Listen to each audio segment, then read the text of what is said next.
Hello, all, and thank you so much for joining us for another edition of the One Hood Power Hour. I am your host, Miracle Jones. As we all know, this weekend has been very difficult for a lot of us due to the situation that happened. There was multiple shootings. One that was a mass shooting event that impacted over 100 youth here in Pittsburgh. And so today we're dedicating our Power Hour to talk about community in action, community resources, and things that are available to help our communities survive this summer and process these tragedies. We first want to start off by saying individuals here are volunteering their time just to talk about ways that you can get involved in the community, some things we're going to process, and some next steps that you are going to take.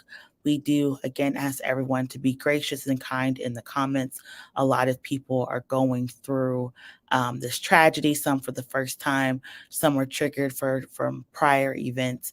And so you want to lead with love and grace and kindness. And if this wasn't what you were prepared to see today and you wanted to come in for our candidate forum series, that'll be back next week. But we thought it was very important and very imperative that we discuss this week's tragedies and see how you can get involved. What I want to also say is here, we do not believe in condemning people. We lead with love, even though we hold people accountable and responsible for their actions. And so we want anyone who is watching, no matter what side you are on these tragedies, whether you were the person impacted or you were the person doing the harm, to know that there is a community for you who is waiting to help you and support you, and that there are options and resources. So we're please encouraging people, to pay attention to our speakers who are going to talk about different things and different opportunities and resources, and calling everyone to get involved. This is, a call for us to be the village and the community that we are, that we have been for years, and we keep each other safe and we support each other. And so tonight we have a great panel for you. We're going to first start off talking with Sharice Nance, who's going to just give us some guidance about our mental health and what those of us who work with youth can be doing right now to support them, and some opportunities and resources that are coming up for some healing and support. Then we'll talk with Jake Wheatley, who, former state representative representing the Hill District, where a couple of tragedies happened as well. And he put out a call to action. He put a post on up this morning asking people to join a table, to get involved, and to really help our community. So we're going to talk about, his call to action and the work that he's been doing. And then we're going to talk with some community organizers who have resources right now for youth. Sabine Pierre from Women and Girls Foundation with GirlGov, Jordan Gilliam from Tech 25, and a couple of other folks are going to be joining us throughout the program, who work with youth and have opportunities for youth to get involved. And then we're going to close out with Tamara, who's going to give us some more mental health resources and opportunities for our community to, again, to process what has happened and to really show up for one another. And so, like I said, we're going to start off with Sharice Nance, who is a licensed therapist and counselor, and founder of her own mental health organization, and is going to talk, and who specializes in trauma and fatigue. And we're going to welcome her to the program. And as we talk about what should we be asking ourselves and how should we be processing this past week's events. So welcome to the program, Sharice. Thank you so much for joining us. Thank you, Miracle, for having me, and thank you for creating this space, this safe space. I was connecting with every word that you just said to set us up for a safe space to talk about this very heavy information, including trauma. And so we know that there were over, 100 youth involved in the Yeah. mass shooting event. A Mhm. lot of them had to go to school today, Mhm. so that there's really no days off for our youth. How should they be processing the tragedy that they just survived? So first, it's important to recognize and acknowledge that it was a tragedy and it was a traumatic event. There have been just a string of horrific events that have just swept through this region in just the past few weeks. We're just now getting through what the first quarter of 2022, and it's not even summer yet, and not normalizing this. What they experienced, what this community is experiencing, this is not normal. I don't care how many times this happens. This is not normal, and that this is a trauma, and that you are experiencing a traumatic event. And the ways that we process that are important. Everybody processes it very differently. So if we're recognizing that it's a trauma, just understanding there are going to be emotions that come up with this trauma. And many of us have a hard time with emotions.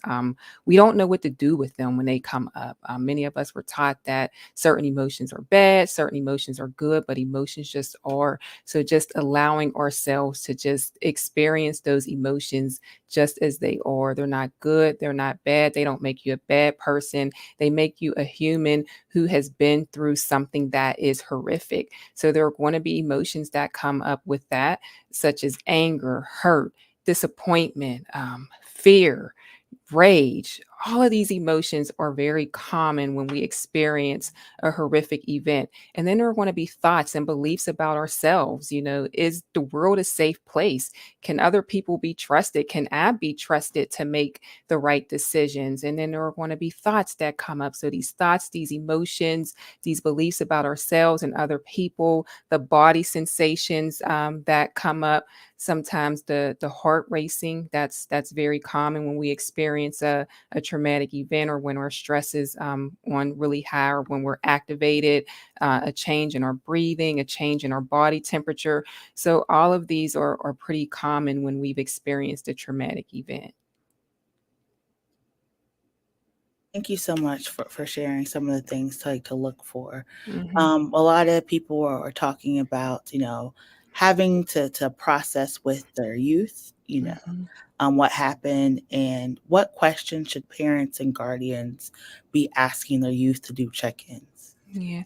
I think, well, first of all, again, I can't say this enough. Normalizing their emotions and just understanding that they cope. Everybody copes in different ways. So just being compassionately curious about what your child, what your youth is experiencing. Asking them what happened. I'm a safe person. I'm here to talk whenever you're ready. I'm here to listen whenever you're ready to talk. What thoughts are you having? What emotions are coming up for you? Do you think you want to talk to a mental health professional? Would you like me to go with you? Um, because maybe they're not ready to talk about that event. Because let's keep in mind that this was a traumatic event. So when we're asking someone to replay what happened, it's like they're right back there reliving that event all over again, and that can be a trigger in itself. And when they're right back there reliving that event all over again, now we're kind of feeding that trauma, and we have to make sure that we're able to help them to regulate in a safe way. And that's what a mental health therapist would be able to help them do. Thank you so much for that.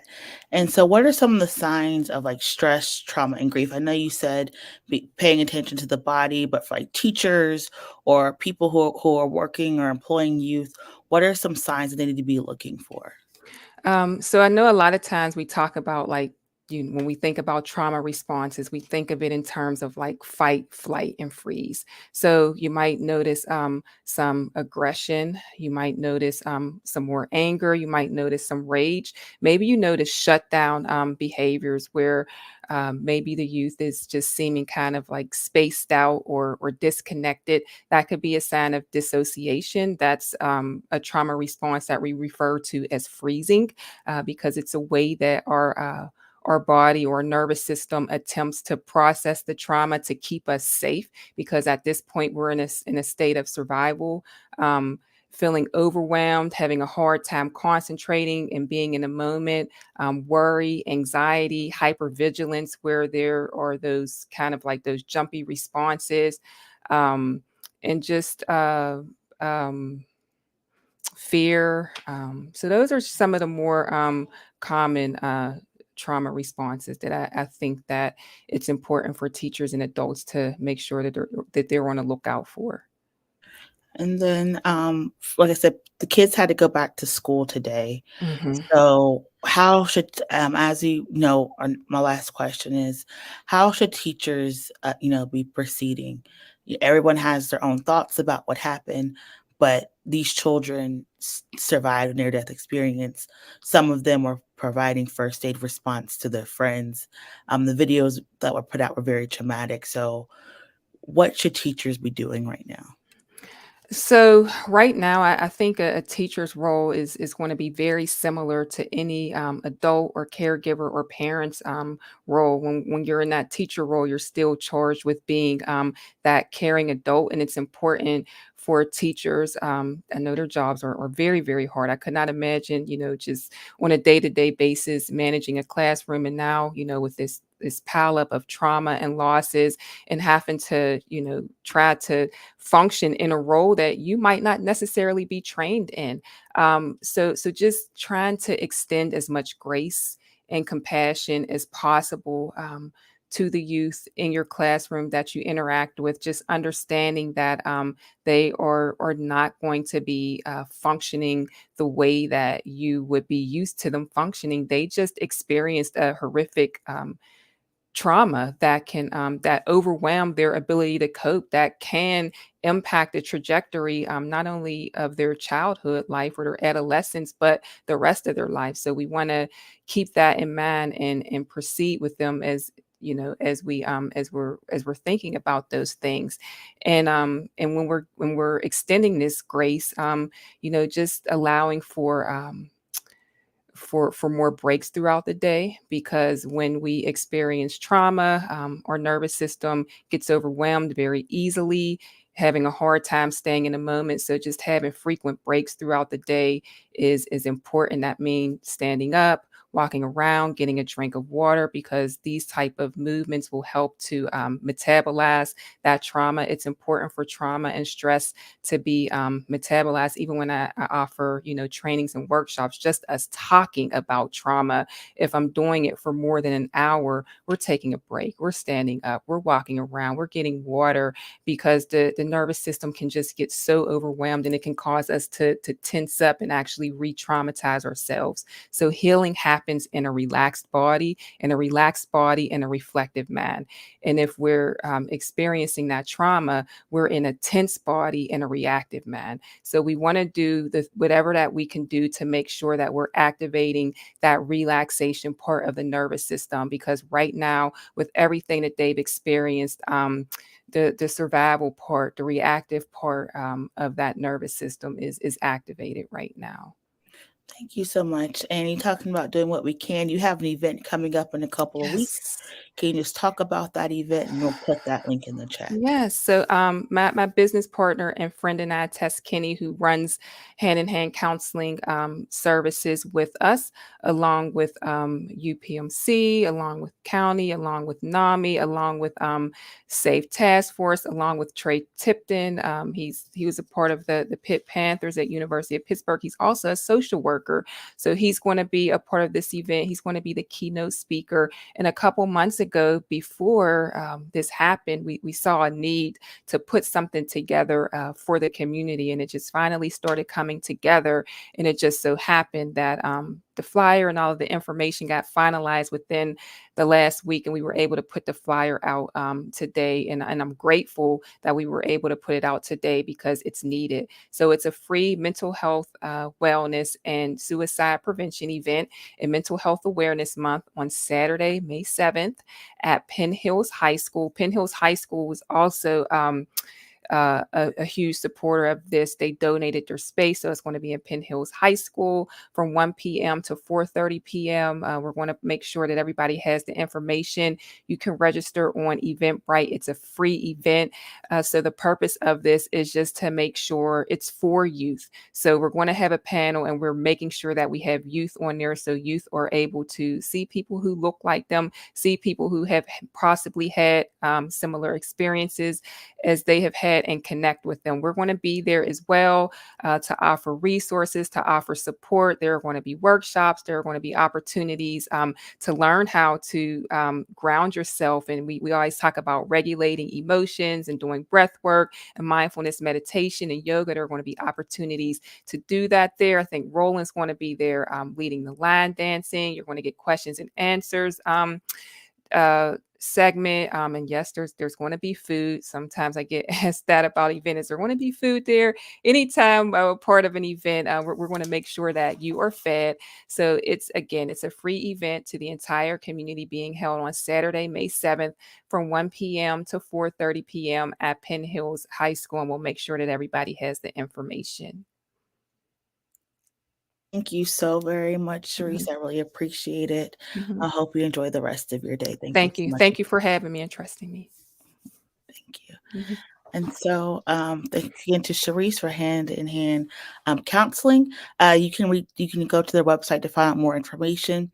But we did want to point out they do have a waiting list, and so we'll provide some resources later on in the program for some folks. But our next guest is Jake Wheatley, former state rep and current chief of staff in the mayor's office, who put out a post today on their social media calling for people to come and get involved and to really figure out how to intercede on behalf of the youth and really stop the cycle of violence that's plaguing some of our communities. And so we want to welcome to the program Jake Wheatley. Hey, what's going on, Miracle? How you doing? I'm doing okay. I think first we should be asking how are you doing? You know, y'all did release that you're battling the Rona. So how are you doing? Oh, I'm good. I didn't have any symptoms, and I'm on my last day in quarantine and ready to get back at it. You know what I'm saying? And getting back at it, you put this post up this morning. What prompted you to put up the post?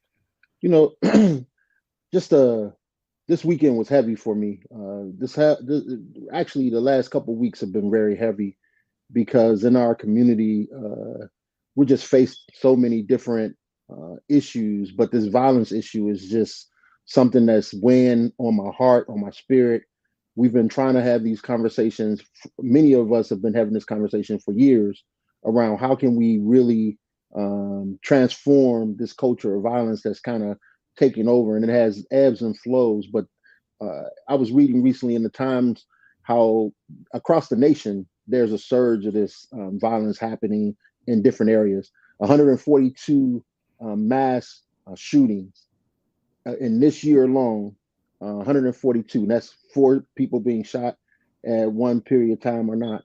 And in our city, before this weekend, it really wasn't the youth that were the kind of focus of where this violence was jumping off. It was more older folk. But then seeing and hearing the video from this weekend really hit my spirit. I'm a parent, you know what I'm saying? So it really hit me. And so this morning when I woke up, I was just stop the violence. KRS-One was on my mind, and you know, the self destruction. Just these old things, these old songs. I'm a big music person, so these old songs was hitting my spirit, and I decided to say, look, let's stop the BS. Let's stop the silo. Everyone has something going on. Everyone has something to say, but in order for us to really get our hands around this issue, it's going to take all of us. So let's come to a common collective table and work it out. And then what have some of the responses been? I've had some great responses from the post. We're working on right now. So there's a youth component to what we need to do, but then there's this overall culture that we have to kind of fight through around how do we get to the root causes of violence? How do we change these systems? How do we make the things that we have control over? How do we kind of retool ourselves and work it together to impact the overall long-term violence. So, and then there's the short term. How do we get at this issue that we really do have an issue of, there are certain people in our community that no matter what opportunities you have, no matter what you try to provide to them, they're going to always be outside of our cultural norms and what we find is acceptable. So these three issues, we need to figure out how we function. But this summer, part of what I see as the problem or challenge that we had with what took place this weekend was our youth really don't have a place to express themselves, to be somewhere, to have freedom to be youth. We all have been young at some point in time. We all need a space to kind of just be young and to mess up if we want to mess up and be safe.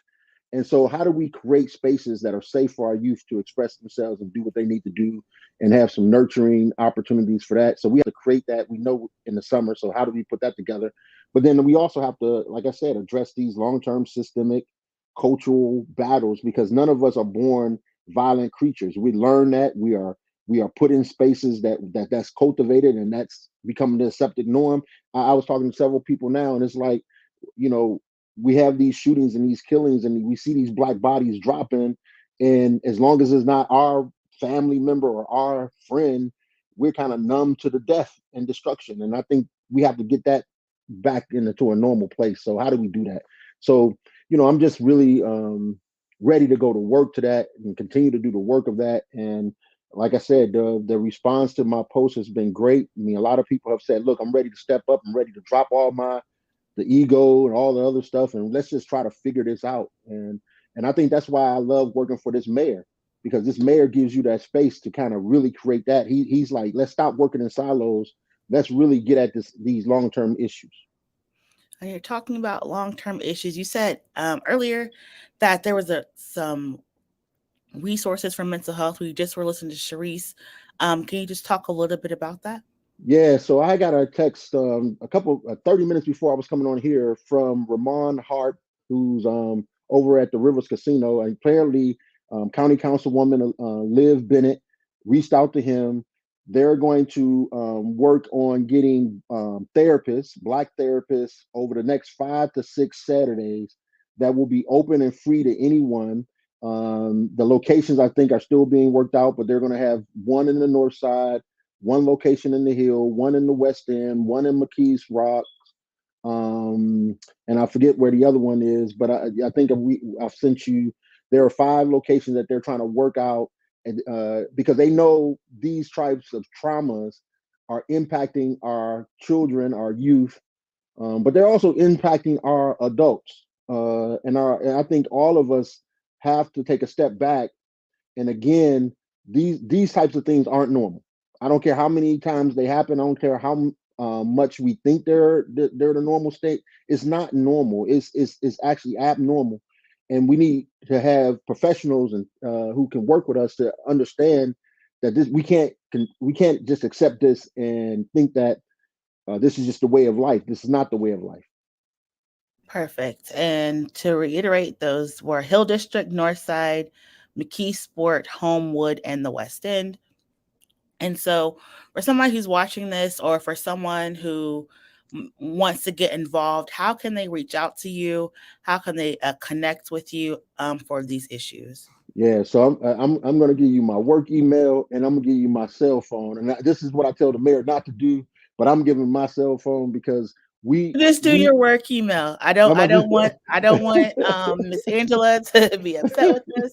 And I'll just get. I'll just do the work email. okay. The work email is my first name Jake dot my last name Wheatley at Pittsburgh spelled out PA.gov. Jake dot Wheatley, Pittsburgh spelled out PA.gov. Perfect. Thank you so much for that. And so, I really appreciate it because you've been called. You've been very instrumental in making and with the narrative and making sure that this is a community, right? This is community issues. We need a community response, and bringing people together and making sure like no one gets left out. So I think that's a very great to see, because I think sometimes when tragedies happen, we rush to condemn people and judge people, and I think it's very important. And so for folks who this may have been like their first mass tragedies, the first time that they're like engaging. What are some of the resources that like you're looking for? What are some of the needs that you're hearing that people say that they would like to see? Because sometimes people don't know if they have gifts to contribute. Yeah. So very first thing we're trying to do is just collect information. Who's doing what, when, and where. Like if you're working with youth, you're working with violent prevention, you're working with mental health, you're working with what are you doing in the neighborhoods that you think is of value? Because we think everything is of value. What are you doing? How can we take what you're doing, tap it into a system of what everyone else is doing, and build on it, leverage it instead of us working in silos. Let's see if we can work together because there's so much that's happening in our neighborhood, both positive and challenging. And sometimes we just don't know the pieces. So that's the very first thing. People can just let us know what they're doing, how effective, how are they measuring it. We want to have their voices at the table because, again, we want to plan for the summer for our youth. So when I say plan for the summer, I'm not just talking about like summer camps and that type of stuff. I'm talking about what happens after 5, what happens on the weekend. How can we also get the youth that are most likely to be either targets of violence or maybe they are on the verge of being in violent situations themselves. How can we get them involved in helping plan for what they think they need and want to get through the summer without violence? At the same time, what can we do around our community that supports? I mean, think about this. There are seniors, there are others in our community that are also under siege or feel under siege, feel unsafe in their neighborhoods. What can we do to support them? How can we support them? How can we bring things to the table to help them? And who's working to support them? Who's working to build around them? And that's what we are trying to find out. Information is important. Identifying who's doing what, when, where in our community, and then bringing all those voices to a table. And again, when my post and what I say at people at the table is, we're not looking back, we're not looking at trying to talk our way through this. We're trying to build. We're trying to say who's doing work. How do we know it's effective? How do we know it's been impactful? Can we scale it up? Can we use what they are showing as positive things and take it to different neighborhoods to build off of that? So everybody is welcome, and everyone's information and ideas are valued and welcome to the table. No, thank you so much for that. And as we wrap, you talked about how this is like personal to you, because you're a parent, and we know that the parents are grieving. Are there any resources that people that you know of that you would like to share at this time, or is there any thing that you just want to express to the community members who are just like grieving right now? First thing, my heart goes out, my prayers goes out to the families um, of those individuals that were killed, those individuals that were hurt, harmed, and put into danger. And my heart and prayers go out to those individuals and their parents who actually were the shooters in this regard, because I think for all of us, there is a systemic failure and we failed. Um, what we need is more than words, though, and this I think that's where the mayor and that's where I am trying to build is let's really commit ourselves to changing these systems that make it so easy for these tragedies to continue to happen, especially to Black and brown youth. And so my commitment, my recommitment is figuring out ways. And like I said, we have to be okay with failing too. Like we're going to try everything we can to make this thing work and to change the reality on the ground. But while we're doing that, we might fail. And it's okay to fail as long as we learn from it, pick ourselves up, and keep doing what we need to do. And I think there are several successful models that we can use to kind of get at this. And I'm just looking forward to working with all of the people who have reached out and said they're ready to dig in and continue to do this work. Perfect. And talking about reaching out, and you can stay on because I know it's late and people got school, or you can leave. It's totally okay. Talking about reaching out, we're going to be joined by two other people, Brother Kev from One Nation Mentoring and Jordan Gilliam from Tech 25. So we're going to welcome Brother Kev and Jordan to the show at this time. Thank you, Miracle, for having me. And then if anyone wants to leave, you just stop your cam. We're good. And so thank you both for joining us. Both of you work with youth, do a lot of stuff with youth. First to you, Jordan, and then to you, brother Kev. Can you just talk about the work that you do and the resources that you offer to the community? Absolutely, Miracle. Thank you so much for reaching out. Being a part of this is definitely a blessing for me personally. And what we do at Tech 25, it speaks to a mission that we all should be on together, and that's figuring out ways, positive ways for our youth to find workforce development avenues that can, either service just financial stability, but sometimes also it could feed a passion. So a lot of times in the Pittsburgh area, our youth that might not be looking to go to a university or a college that is more in a structured place, they're given kind of like limited options when it comes to trade schools, when it comes to joining labor unions, and a lot of our youth, as we all know, are into arts. They're into entertainment. They're into athletics. They're into all kinds of things. And outside of becoming a professional, whether that's an athlete or an artist or whatever, outside of a four-year university or traveling outside of the city, there isn't really a place for them to learn the tech side. So we look around, whether you look at your phone or the TV, or you drive down the street, or you go to a Penguins or Pirates game, or wherever you go, you'll see the arts represented on the artistry side by a vastly diverse range of people. But when it comes to the text behind the scenes, that hasn't been necessarily prevalent and necessarily true. So that is one of the gaps that we aim to bridge. We are based out of Carrick, which is in the South Hilltop community. We also do work with the War Hall down on the north side for those who may be interested in coming to programming that's in the north side, directly where this tragedy happened. Also with Pittsburgh Passport Academy, which would be close in the downtown area. And we're looking to expand. But what we offer is trainings around audio, video, and lighting. So what that can look like is anything from audio engineering, when you're talking about music, when you're talking about a broadcast, when you're talking about sound for movies, for TV, or even just for streaming. So many of our students, they stream, they game, they play sports, and all of that. So we do all of the side of the audio there. We also teach video, the basics of photo and video, and are able to take these two arms that do work together. And as the trajectory of workforce space and even just technology, we know we're headed to an even more AV, being audio and visual based world. And there's going to be a higher demand for techs, and that is already blowing out the water. And even the demand that has come from COVID for more at-home recordings, more streaming, better quality all around, to give our students the opportunity to learn these skills, also to work on their soft skills of networking, of being able to communicate with professionals, being able to go and do public events, or even just networking with students from other neighborhoods that are not their own.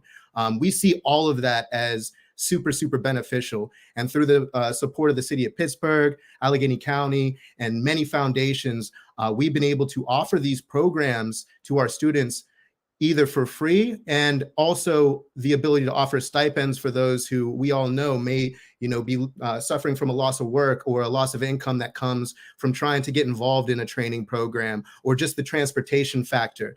So as we continue to grow, just being only a newer organization, we look to try to address all these issues at the same time and provide these resources for the whole entire family here in Pittsburgh.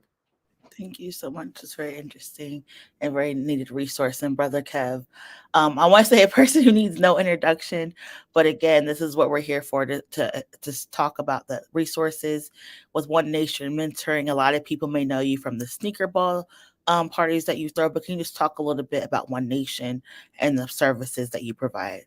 Yes, thank you, Miracle. First off, thank you for having me here today. I truly appreciate the opportunity, especially with so much going on. We need a voice, a reason that we not only trust, but that we know loves us. So again, thank you for having me on here. For those who don't know, One Nation, we provide in-school based mentoring support, not only showing students really how to navigate being a student, but also how to navigate being a young king or young queen in the community. So often we hear people talk about who you're supposed to be, but a lot of people don't really understand how the kids view life right now, and they can really show them how to navigate different roles. So I think that just by us being in those spaces, but also having real life experiences, we can show them importance of just being a brother, being a cousin, being a student, being a loved one. I think that we do a great job, and not only kind of cultivating their leadership skills and potential, but also just really showing them how to be the best version of themselves and be the help that we wish to see. Thank you. And so, Brother Kev, you're also in some of the schools. Can you just talk Yes. about some of that work that you do within the schools? Yeah, so in the past we've started off as hiring fellows, and since then we've been blessed to kind of build ourselves into the fabric of the schools. Right now we're currently at Brashear High School, but we also been at charter schools, private schools in the past. That way we can understand the learning environments of our students. We know that all schools are different.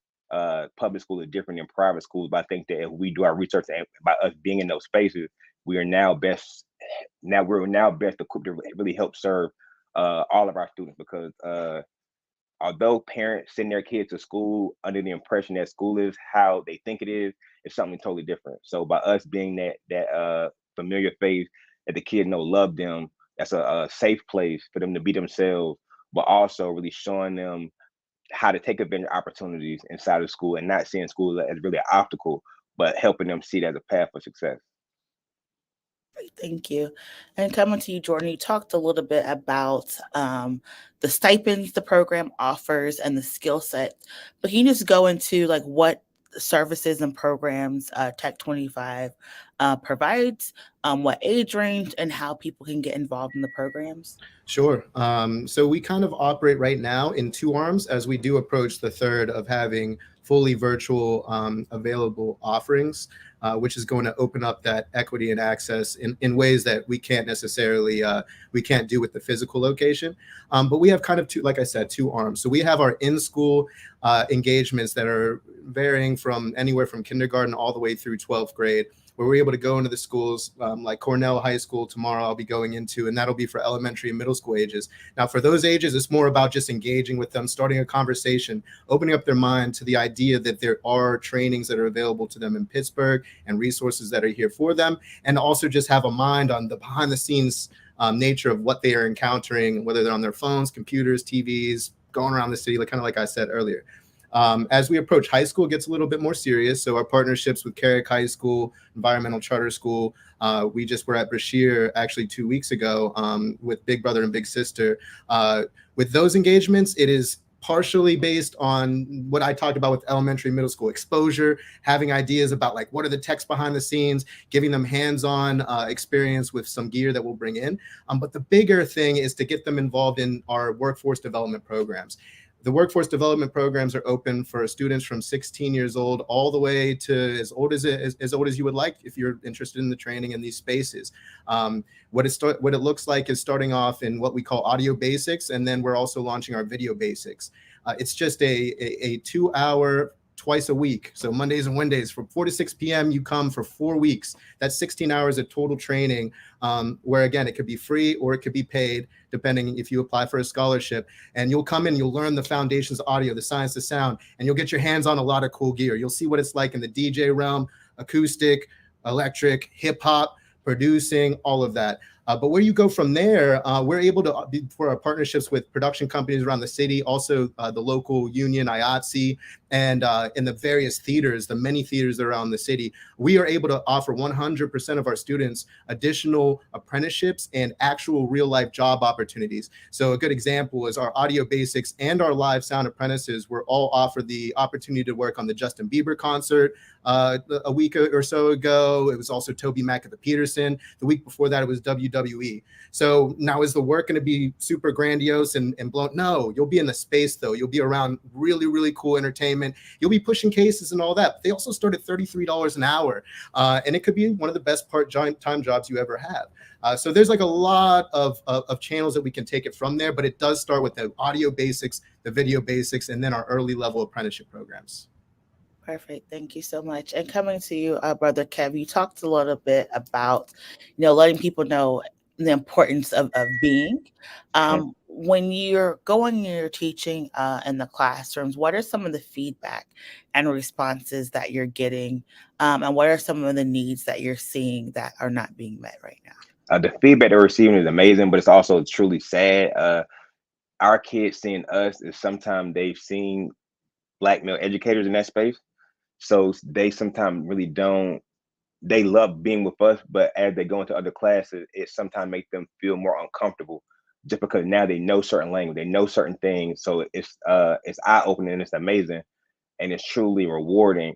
I think some of the feedback we were getting also just the fact that they've been able to build on their own identities and kind of be who they want to be. One thing we don't want to do is push kids to the path of where we want to see them, because we know oftentimes adults say, hey, do these things, but because the kid don't see the importance of it, they come time crash out. But we can show a kid their own strengths, and also show them kind of how to connect to the thing they want to be in life, and just expose them to things they may not have known before. It can truly open up different doors for them. So that's kind of like some of the success stories we've had just by bringing different people in from the community, as far as clothing designers, scientists, people focusing on STEM, and our kids going into those same kind of pathways in the future. Those are some things that really stand out to us and that we truly appreciate. Thank you for that. And can you just talk a little bit about the history of One Nation Mentoring? Mhm. Because I think it's like pretty cool. You do a lot in the community. I know you're very humble. But can you just Thank talk you. I appreciate it. I just truly talk a do. little bit about like the history Mhm. and how One Nation became to be? Yeah, so myself and my other two co-founders, Lloyd Cheatham and Sam Morant, were all Heinz Fellows. And what that meant was a fellowship in 2013 where the Heinz Endowment picked 10 African American males from all across America to go inside the Pittsburgh public schools to really show students how to navigate those spaces. Everybody who went in was supposed to be teachers graduating the program, but it was only a 2-year commitment. And the need that I saw was bigger than what a teacher role could be. So gracefully, Hines just allowed me and two other co-founders to really come together and really create a pilot program, building on what we saw inside of the schools. What we saw inside the schools, a lot of disconnection to education, a lot of disengagement, really students not seeing success in themselves, not seeing success in their communities. And what we were able to do is really show them that assets are all around us. Hey, the lady who shops at the grocery store has a life. Hey, the old man who you may not see now, talk to him and understand that we have so much richness inside ourselves. But if we aren't focused on those things coming in, or even taught how to identify strengths amongst ourselves, we'll sometimes overlook it. So I think we've been blessed to and again, I was at Bashir High School. One of my co-founders was at Obama and the other one was at Westinghouse. And I think what we did was we created a hybrid model where we took some of the best socialization skills they were using at Westinghouse, some of the best academic support that they were doing under Superintendent Walter's regimen, and really combined everything to really build a program that we know work. And I think since then we've been able to help hundreds of kids. And we don't only just do work inside the school, we also do mediations. We've stopped so many potential things that's about to start, and we've also stopped things that has already happened just by the relationship that we have with the students and the community. Again, I tell everybody, man, we're a resource. If there's something that we can do to help you guys, please reach out and let us know, because again, it takes all of us. I think we have a unique vantage point because we're in the schools, but I think that just with real community support and real focus, we are the change you want to see. So again, Miracle, I appreciate you just for opening up your platform for us to continue to speak about what we do, because we do it carelessly and selflessly all the time. Perfect. Thank you so much. And I just have a couple more questions before we wrap. I know, Jordan, you were talking about the people in your program. They're able to go to these different events. And a lot of conversations have been centered around there's not a lot of opportunities for youth and not a lot of places for youth to go. So can you just talk about the hours of operation for your program and some of the other opportunities, as well as if there are youth who may have been suspended before, or people who have colorful backgrounds, are they still able to partake in the program? Thank you, Miracle, and that's such an important question. We're very open. These opportunities and the ability to tap into your creative potential and to learn the tech behind the things that we're all kind of doing independently, especially the children, the social media, whether they think it is or not, they're creating content. They are building brands. And coming back to even what Brother Kev said, the idea of really building self-esteem. That's what it's really about. It's building self-confidence. And sometimes that self-confidence and self-esteem doesn't have to come in the ways that traditionally they come from. Maybe it does come from putting your hands on a turntable in front of a group of 5 people. Maybe it comes from rotating around and getting on a microphone to do a sound check.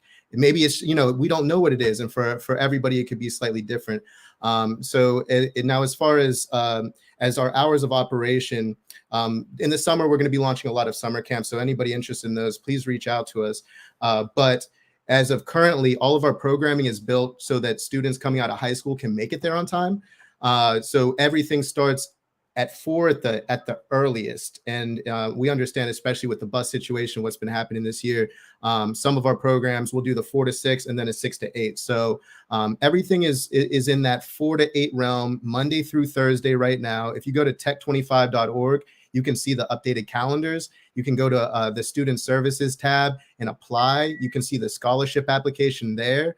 And the cool thing about our program is we base everything kind of around this idea of 4 weeks. So we're offering the Audio Basics program every 4 weeks. So even if you missed out on it now, I know it's only April 18th, but applying for the May situation, let's go. And then if you need to wait till you're out of school, we also have that available on a rotating basis.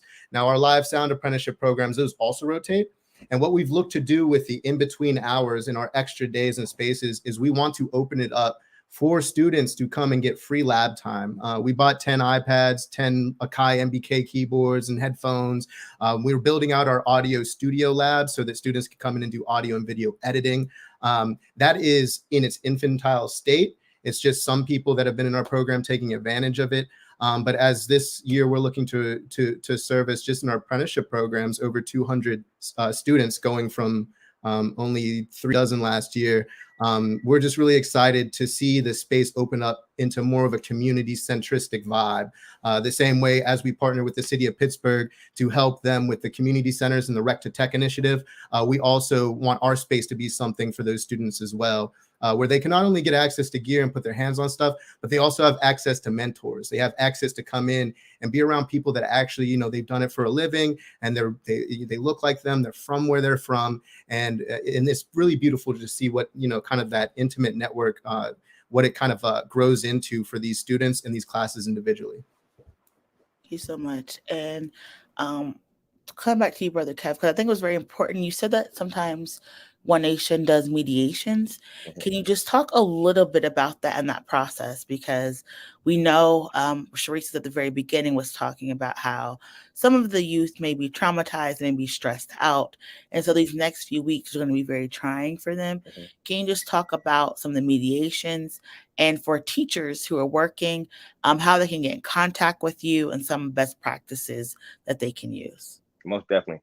As far as mediation, I think that conflict resolution is something that's definitely needed in our community.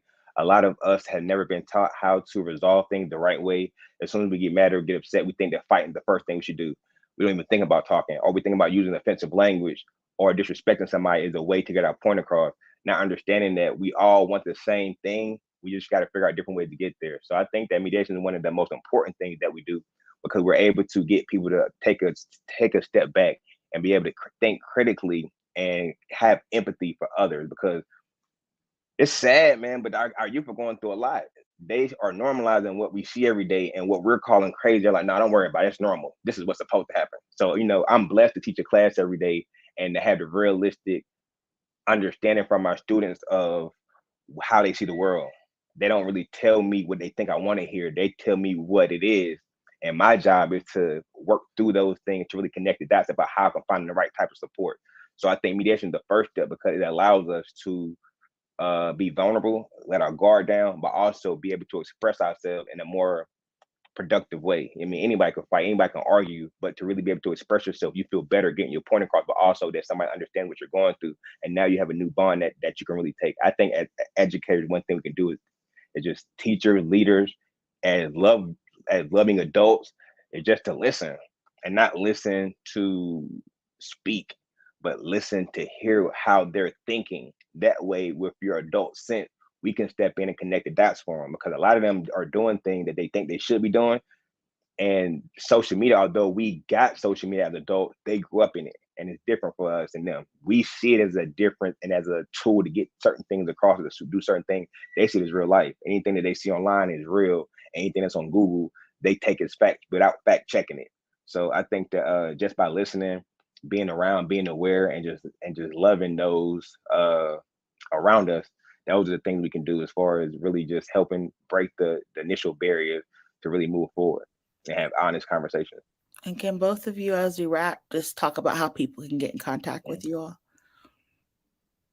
Again, anybody can feel free to reach out to me. Any questions, comments, or concerns, definitely let me know. If there's a way I can help, or if there's somebody I can connect you with, definitely don't hesitate to reach out. K McNair at the number one nationmentoring.org. It's KMCNAIR at the number one nationmentoring.org. Definitely check us out at one nationmentoring.org, period. And follow us on Instagram, Facebook, all those things at one nation _ mentoring. Yeah, and on our side, you know, you can contact me directly. It's Jordan at tech25.org. So again, TECH25.org. We, like I said, the calendar is available on there. The applications are open. The scholarships are also open. We also have an app you can download to your phone. So students, as we build that out, are going to have all these resources available to them, and all of our programming also virtually available as well. So bear with us. If there's programs you guys are interested in, if you're a creative out there that wants to contribute, you know, your point of view, that's the beautiful part about kind of our staff right now. I consider them like a board of executives. Everybody has like a really specified skill set that's a little bit different. You know, whether we have somebody who does, you know, works for Blizzard, doing sound game design, or we have somebody that working in the union, or we have Tyler who works for the Steelers doing field audio, or Steven who teaches at Kappa, or myself who's toured, you know, over 10 years in the industry, to bring us all to the table and be able to provide our experiences and our resources is the model that I think is really going to work for our youth. So anybody out there that wants to just contribute, stop by, see our space, but most certainly sending students our way, people that are interested in these resources. They're here and they're available, so please reach out. All right. Thank you so much, Brother Kev and Jordan. Thank you for Hope having me. you have a great evening. I appreciate you. All right. Thanks. Bye. And like we started off with talking about mental health, we want to end talking about mental health. And so we want to welcome Dr. Tamara Thornhill to the program and just talk a little bit more about some resources for you in the community. Welcome to the program, Dr. Thornhill. Hi, thank you. Thank you for having me. Yes, thank you so much, you know, for joining last minute. We started at the top of the hour just talking about how we had to, you know, change is very important. You are, you know, a great mental health advocate. You're also bringing other mental health therapists to respond to some of the tragedies that, you know, people have been going through this past couple of weeks. Can you just talk about some of the resources that are out there for the community and why it's so important that when all this is going on, we still have to talk about like our trauma and our mental health? Yes. So I guess I'll first start with why it's important to talk about our trauma and our mental health. So some of us don't really identify it as being trauma, as the gentleman said earlier, that we just normalize it. So a lot of what's going on, our children have normalized it, and when in fact they are becoming succumbing to trauma and letting it be their norm, and it's not. So they're operating in almost like a defensive, heightened state at all times, which can also affect their physical health as well. So the goal that we're trying to do is let's talk about it, let's identify it, and let's come up with a plan or solution on how we're going to move forward. We know that we can't stop everything that's going on, but we can reach as many young people as we can, just to give them the tools and the resources to learn how to deal with what's going on. And even some outlets, as Jordan was just mentioning, some of the children don't really know their strengths, and no one's really sat down and talked to them about their strengths, their interests, how they feel, how are you checking in with them, giving them a hug. Some people don't even get hugs. So all of these things, we're trying to identify, we're coming together collectively, as you said, as clinicians, and creating resources, support, and other outlets for the children and youth, rather. So where we're at right now is currently we have 4 meetings that are taking place this weekend, just with allowing them to debrief and talk about what actually happened, what they're feeling, and how we can help them. So there will be a meeting in Homewood, the Hill, McKeesport, and the North Side. We will feed them. We're requiring parents' participation as well, because that's an important thing that we also work with the parents and the families as a whole. And then from there, we want to hear from them what they need and how we can help them.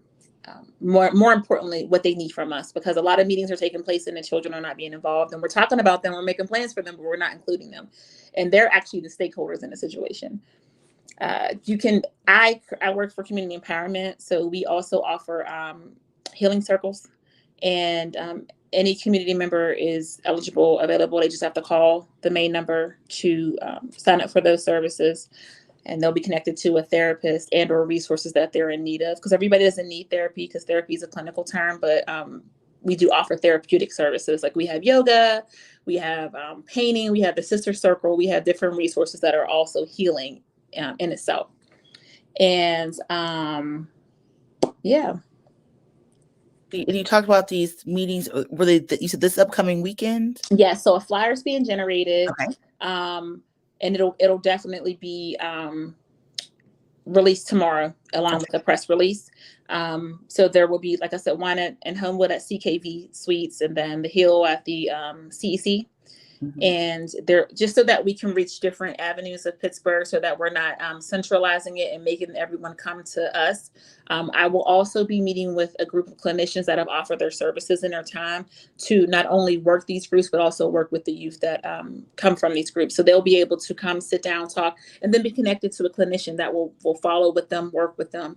So we have some things in the pipeline that are in the works immediately, because we don't want to sit back and keep talking to have another meeting about a meeting about a meeting.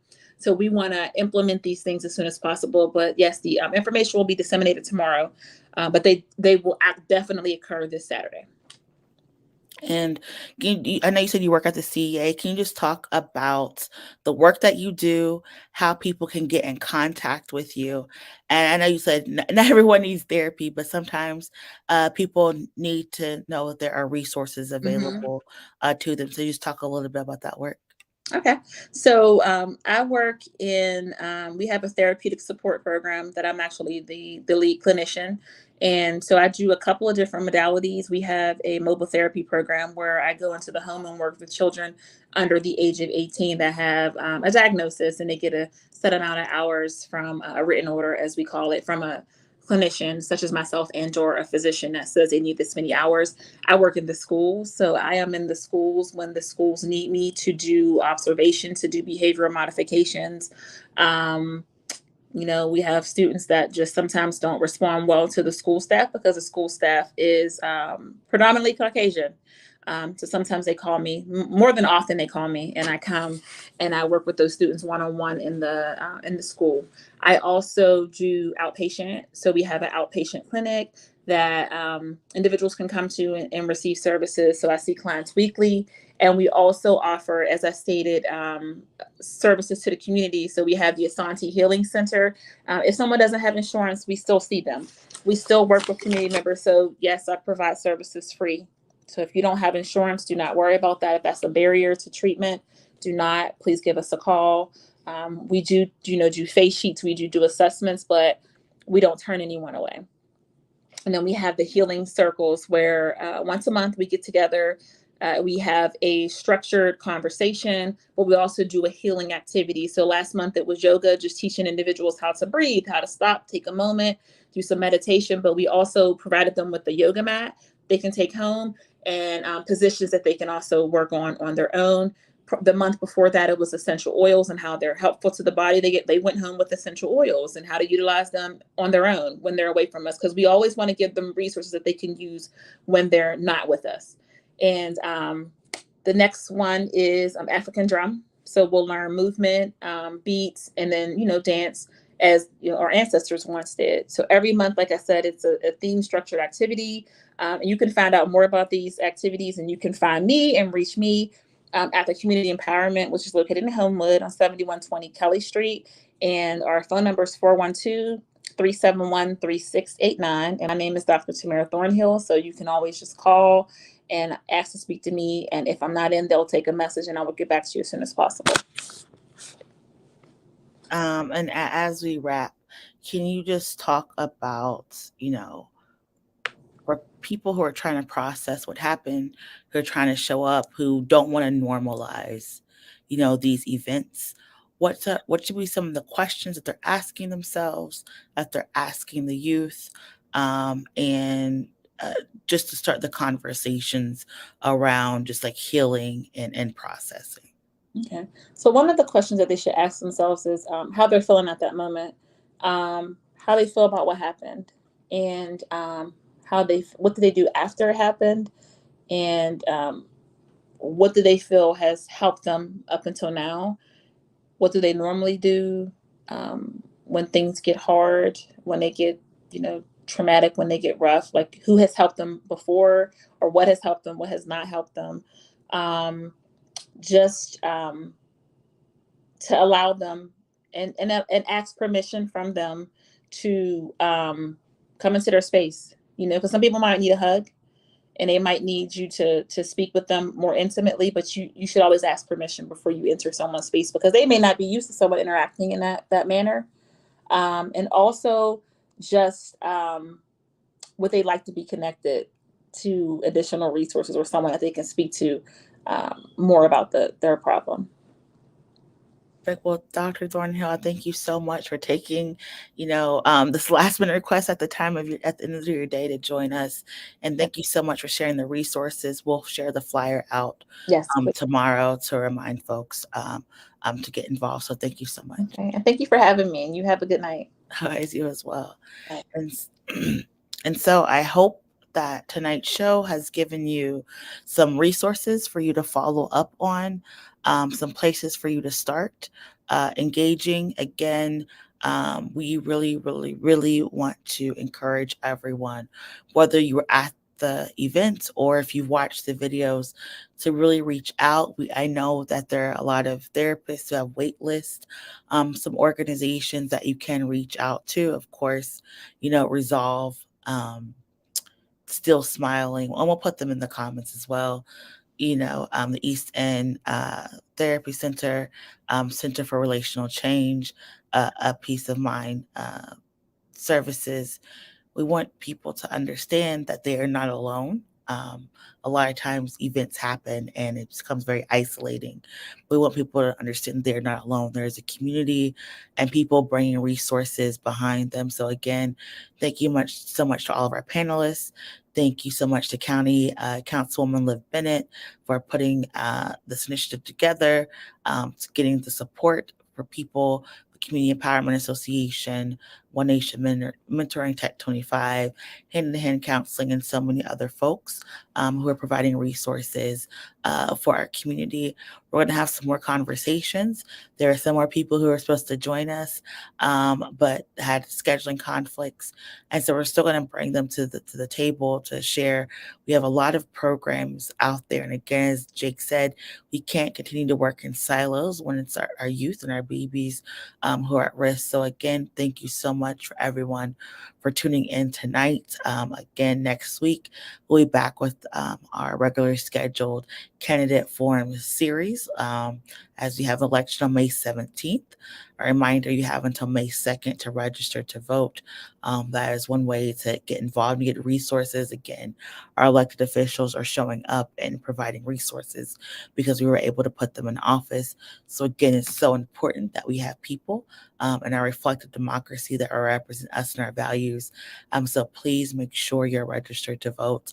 Again, it's a heavy time. Make sure you hug your family members, your loved ones, and then show up and let's save our communities. So with that, my name is Miracle Jones. This has been the Power Hour. I hope you all have a great evening. Thank you so much. Have a great night.